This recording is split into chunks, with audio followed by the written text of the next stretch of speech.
नमस्कार। बच्चे हैं अनमोल परिचर्चा के आज के चौथे अंक में आप सभी का स्वागत है।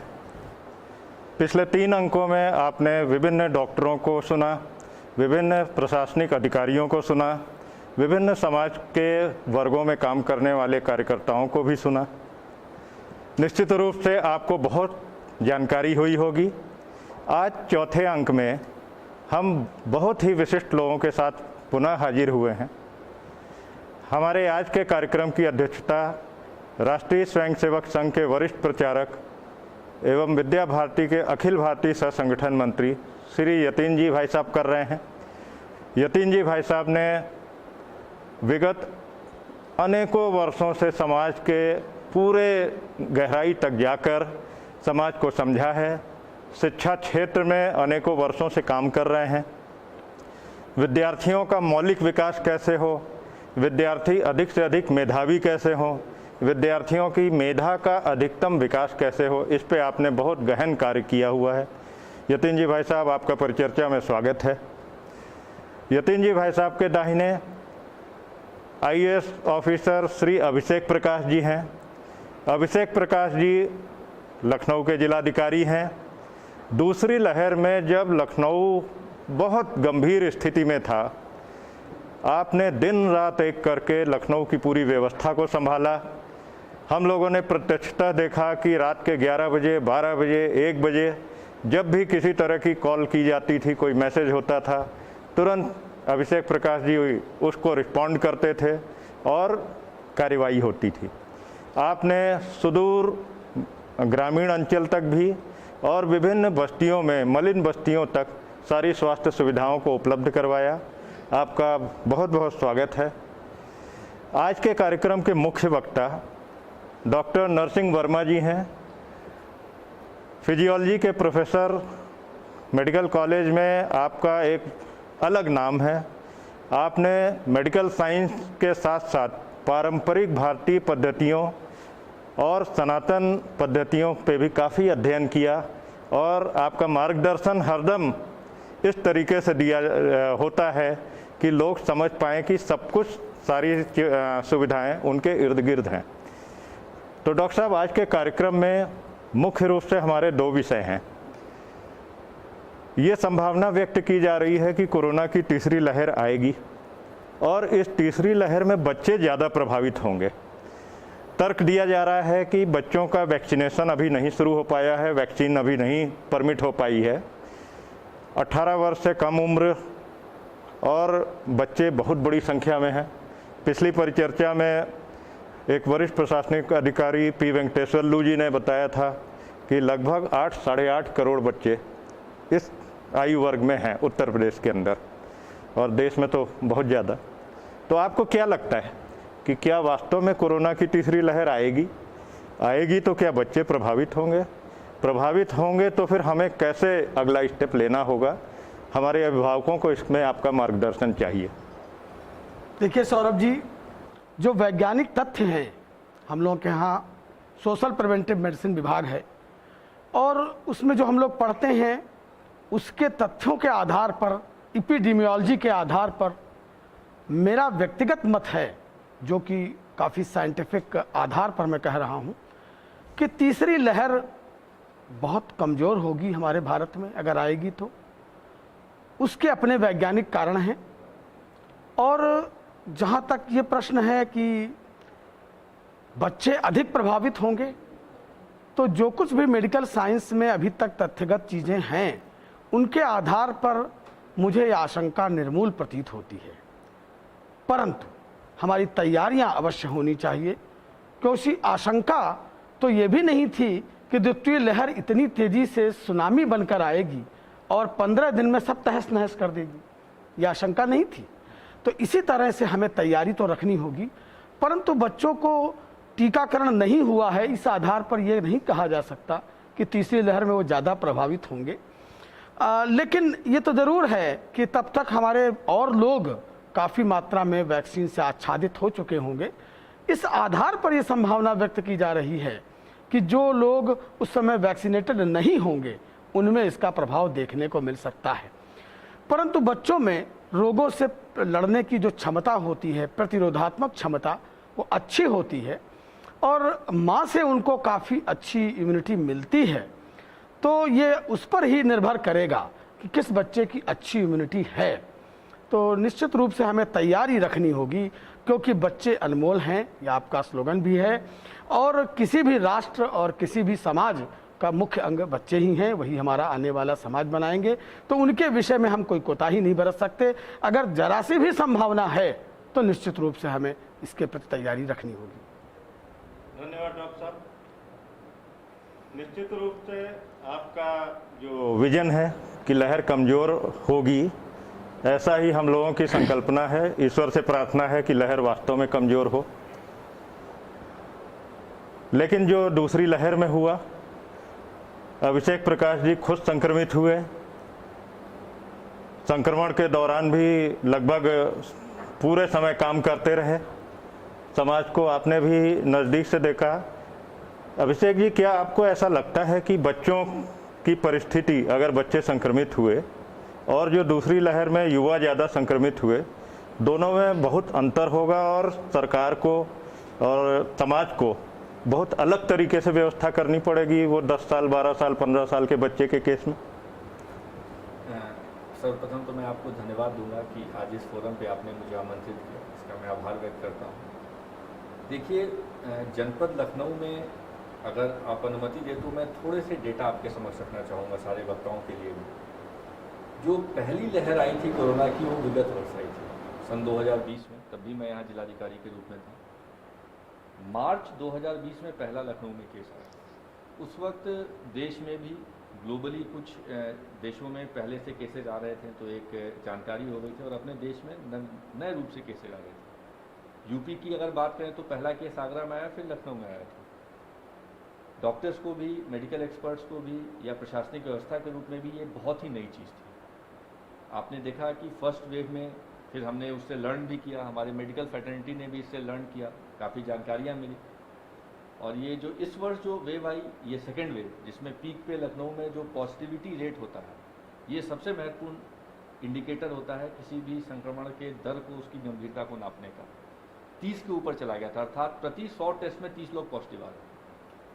जिस वक्त डेली लखनऊ में 6800, 6900, लगभग 7000 केसेस प्रतिदिन आ रहे हैं, और आज की तारीख में हमारा पॉजिटिविटी दर लखनऊ का 0.1 से नीचे है, और हमारे जो डेली केसेज हैं वो 18-20 केसेज आ रहे हैं। टोटल एक्टिव केसेज लखनऊ में 380 बचे हुए हैं। आज सुबह 6 बजे की मैं बात करूँ, कहाँ एक दिन में 7000 केसेज आए थे, अब टोटल एक्टिव केसेज हमारे 380 बचे हुए हैं।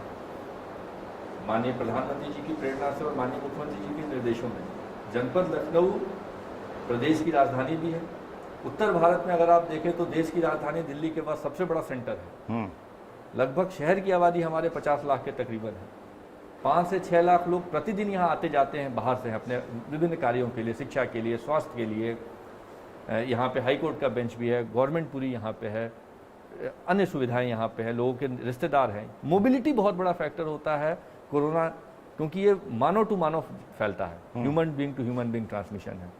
और आदरणीय प्रधानमंत्री जी ने जो TTT का फॉर्मूला किया है, टेस्टिंग, ट्रैकिंग एंड ट्रीटमेंट, मैं आज आपको बताऊंगा कि लखनऊ की प्रति मिलियन टेस्टिंग, जो कि आंकड़ा, जो ग्लोबल आंकड़ा है कि मतलब 1 मिलियन 10 लाख आबादी पे प्रति कितने टेस्ट किए जा रहे हैं, लखनऊ की प्रति मिलियन टेस्टिंग पूरे देश में टॉप 10 के अंतर्गत है। अर्थात हम टेस्टिंग फोकस्ड करते हैं, टारगेटेड टेस्टिंग करते हैं। प्रत्येक व्यक्ति जो घनात्मक आता है उसकी हम कॉन्टैक्ट ट्रेसिंग करते हैं। एक व्यक्ति के हम 40 तक एवरेज कॉन्टैक्ट निकालते हैं, उनकी टेस्टिंग करते हैं कि कहीं कोई छूट ना जाए।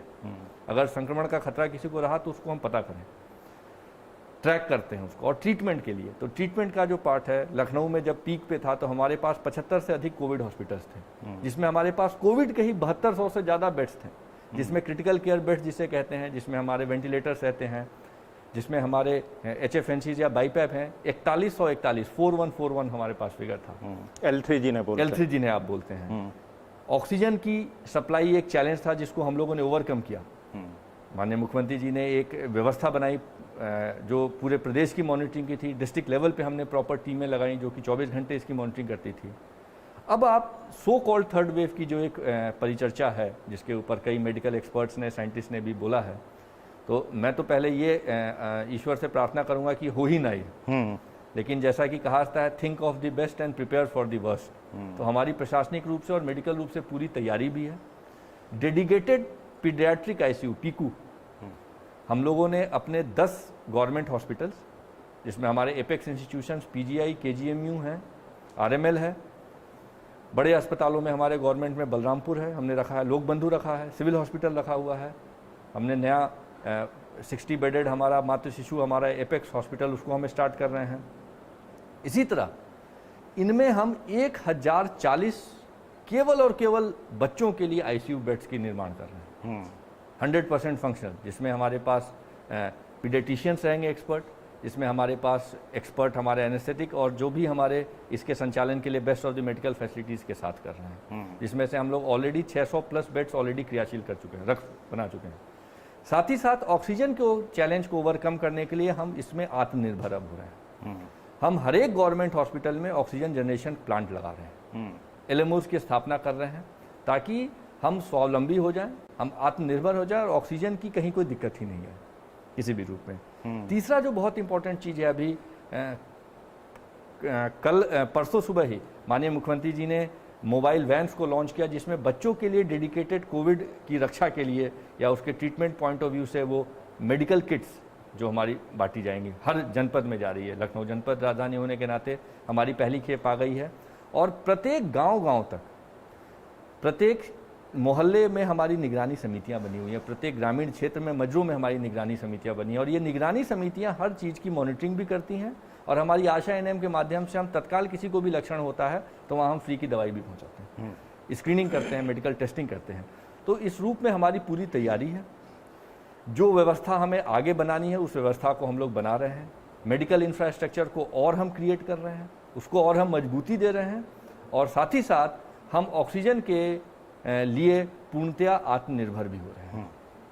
प्राइवेट सेक्टर की अगर मैं बात करूं तो ये कोविड एक ऐसी महामारी है जिसमें पब्लिक और प्राइवेट सेक्टर एक साथ मिलजुल कर, पूरा समाज एक साथ मिलजुल कर लड़ा और इसका आपको सक्सेस भी दिखा कि कहाँ लखनऊ में पीक पे केसेस 7,000 आ रहे थे, आज 12-14 केसेस हैं। जिस तेजी में बढ़ा उसी तेजी में इसके ऊपर कंट्रोल भी किया गया, काबू किया गया, सबने मिलजुल कर। तो प्राइवेट सेक्टर में भी हम डॉक्टर्स को आइडेंटिफाई करके इनके साथ बैठ करके इनको भी ऑक्सीजन के रूप में आत्मनिर्भर बना रहे हैं और पूरे जनपद लखनऊ को हमने 26 सेक्टरों में बांटा हुआ है। इन 26 सेक्टरों को सेक्टर स्कीम है जहां हमारी टीम लगी रहती है, पुलिस प्रशासनिक और मेडिकल टीम, और वहां की व्यवस्था वही सुनिश्चित करते हैं ताकि एक डिसेंट्रलाइज्ड वे में हम काम कर सकें और लोगों को हम फौरी तौर पे जो भी चिकित्सीय सुविधा हो, जो मदद हो, वो उन तक पहुँचा सकें। धन्यवाद अभिषेक प्रकाश जी। जो भी अभिभावक इस परिचर्चा को देख रहे हैं वो निश्चिंत हों, प्रशासन ने पूरी व्यवस्था शुरू कर दी है। अगर बच्चे संक्रमित हुए तो उनके लिए संसाधनों का अभाव नहीं होगा और ऐसा पूरे प्रदेश में है, इसके लिए हम लोग निश्चिंत हैं। ये ज़रूर है कि शुरुआत से आपको ध्यान देना है और ध्यान देते हुए जो भी प्रोटोकॉल, जो भी मेडिसिन किट और चीज़ें सरकार द्वारा उपलब्ध कराई जाएंगी उनका सही उपयोग करना है। यतीन जी भाई साहब, आपने समाज में बहुत काम किया, लंबा अनुभव है आपका, बच्चों के क्षेत्र में आप निरंतर काम कर रहे हैं। क्या ऐसा लगता है कि बड़ों की तरह बच्चों को हैंडल नहीं किया जा सकता?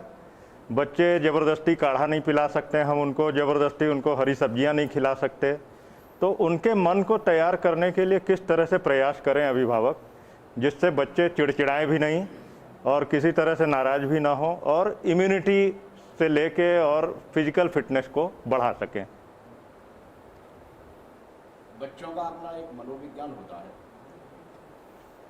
और ये मनोविज्ञान हर आयु वर्ग का बच्चों में अलग अलग प्रकार से रहता है। इसलिए शिक्षा के क्षेत्र में शिक्षा मनोविज्ञान का भी बड़ा महत्व है। प्रत्येक बच्चे का अपना अपना अलग प्रकार का मन है।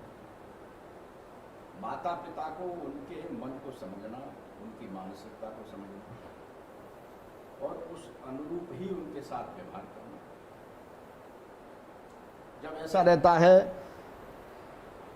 तो ये स्वाभाविक है कि बच्चे बहुत असावधान रहते हैं, बहुत सावधानी नहीं बरतते हैं, हर चीज़ को वो खेल खेल में ही सीखने का प्रयत्न करते हैं। और इसलिए सबसे पहले तो माता पिता की ही ये जिम्मेदारी है कि माता पिता स्वयं जागरूक हों, जो जो सावधानियां उसकी बताई जा रही हैं उन सावधानियों को खुद प्रयोग करें। और बच्चे ये देखकर अधिक सीखते हैं, इसलिए बड़े जैसा व्यवहार करते हैं वैसे ही बच्चे व्यवहार करते हैं। ये तो स्वाभाविक है कि बच्चे मास्क लगाने में उनको दिक्कत होती है, उनको बार बार हाथ धोने में दिक्कत होती है, दवा खाने में भी उनको दिक्कत होती है। लेकिन मैंने देखा है कि यह जो संक्रमण काल आया है, इसमें जो प्रशिक्षण हुआ है विद्यालयों के द्वारा, चिकित्सकों के द्वारा, जो प्रशासनिक सेवाओं में लगे हुए लोग हैं उनके द्वारा, उससे बच्चे जागरूक हुए। और इसलिए आने वाले समय में बच्चों को तैयार करना और इससे सुरक्षित रखना ये सरल होगा, सहज होगा। केवल आवश्यक ये है कि माता पिता जो जो सावधानियां उसके आवश्यक हैं उन सावधानियों का पालन करें और बच्चों को कराएं। धन्यवाद यतीन जी भाई साहब। जो भी अभिभावक देख रहे हैं वो इस चीज़ के लिए मानसिक रूप से तैयार रहें कि बच्चों की चिंता आपको उनके स्वभाव के अनुरूप करनी है और उनके स्वभाव के अनुसार ही आपको व्यवहार करना पड़ेगा।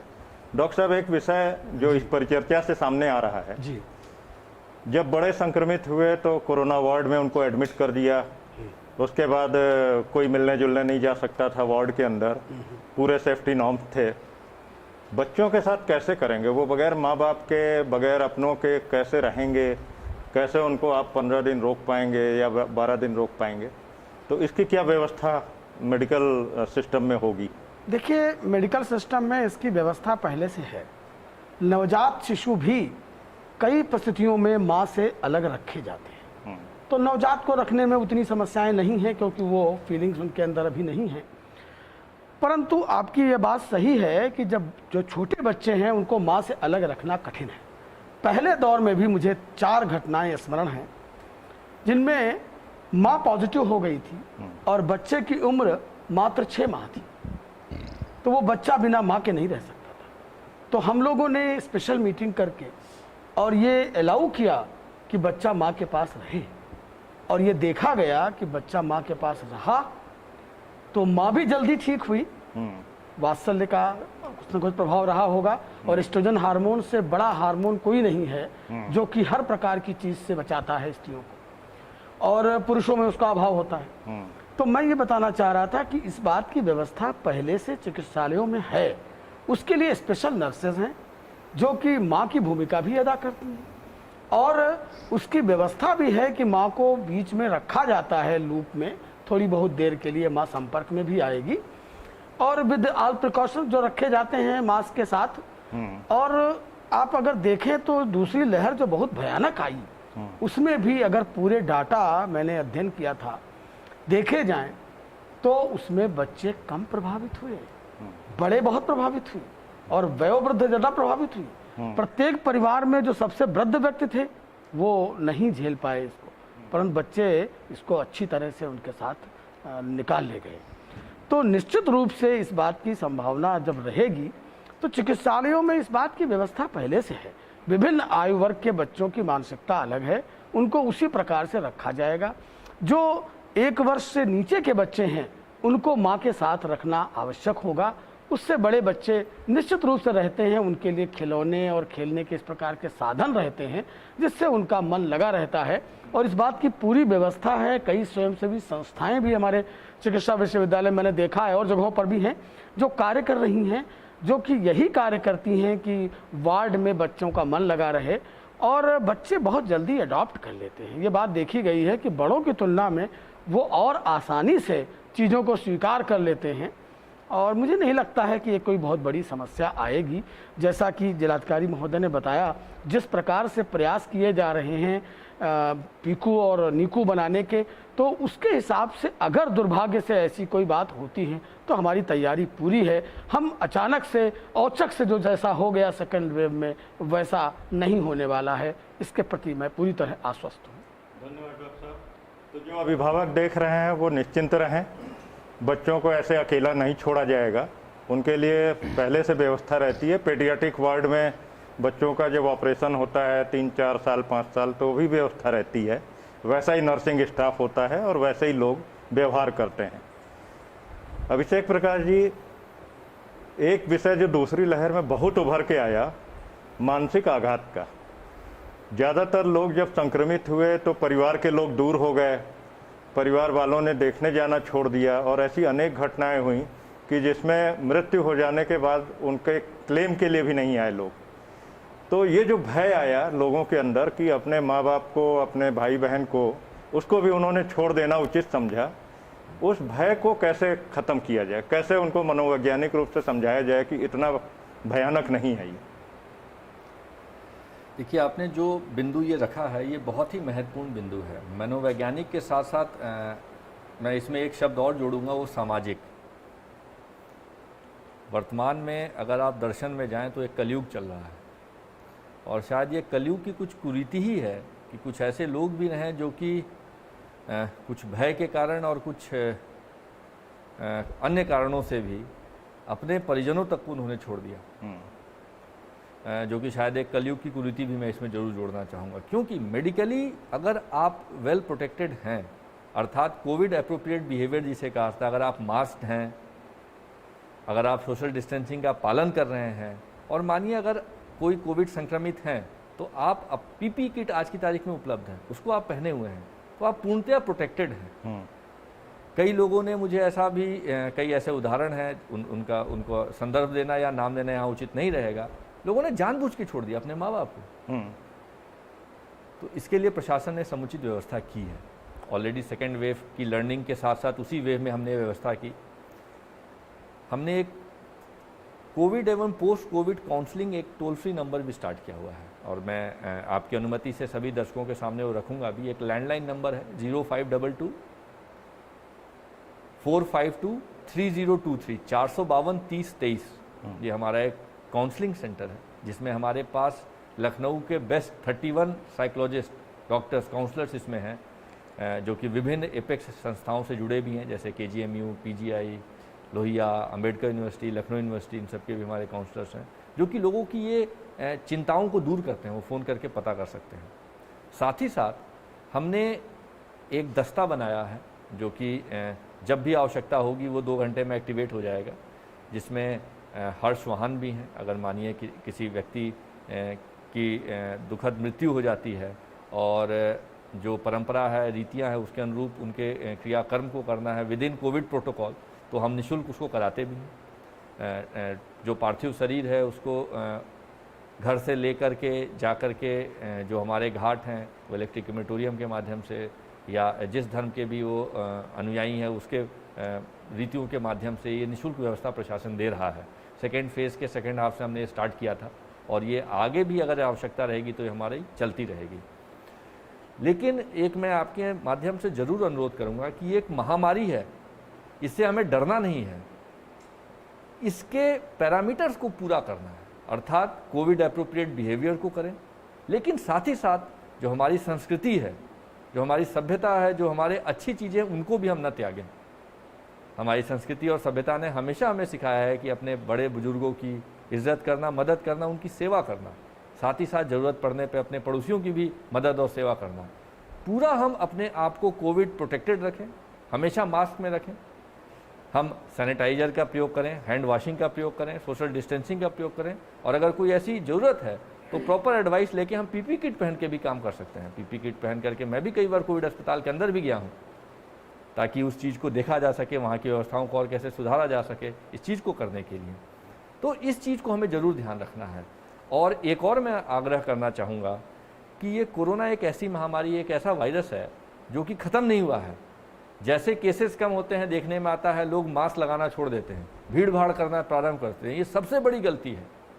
हमने 2 लहर का दंश झेला है, हमने देखा कि कितनी घातक और विस्फोट कितनी तेज़ी में ये फैल जाता है हमारा, अगर मास्किंग ना हो और कोविड अप्रोप्रिएट बिहेवियर ना हो। तो मैं अनुरोध करूँगा, अभिभावकों से अनुरोध करूँगा कि जैसा कि आदरणीय यतीन जी भाई साहब ने कहा कि बच्चों की मनोवैज्ञानिक स्थिति ऐसी होती है जो अपने माँ बाप, अपने घर वाले, दूसरों से सीखते हैं।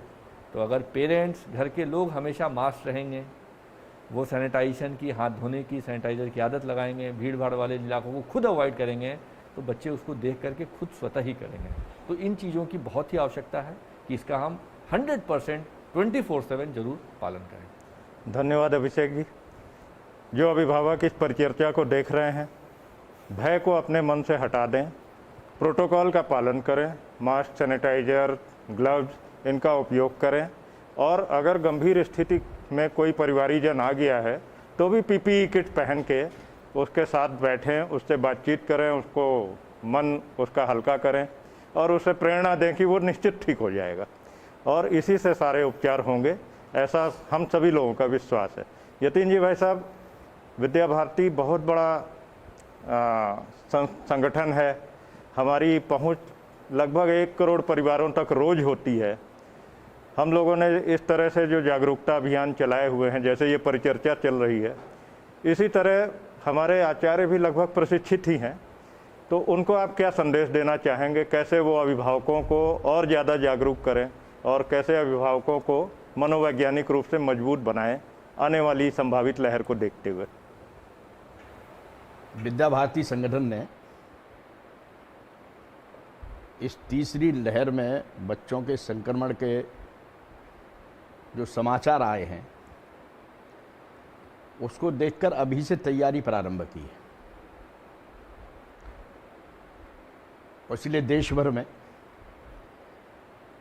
विद्या भारती के 11 क्षेत्रों में देश की रचना है।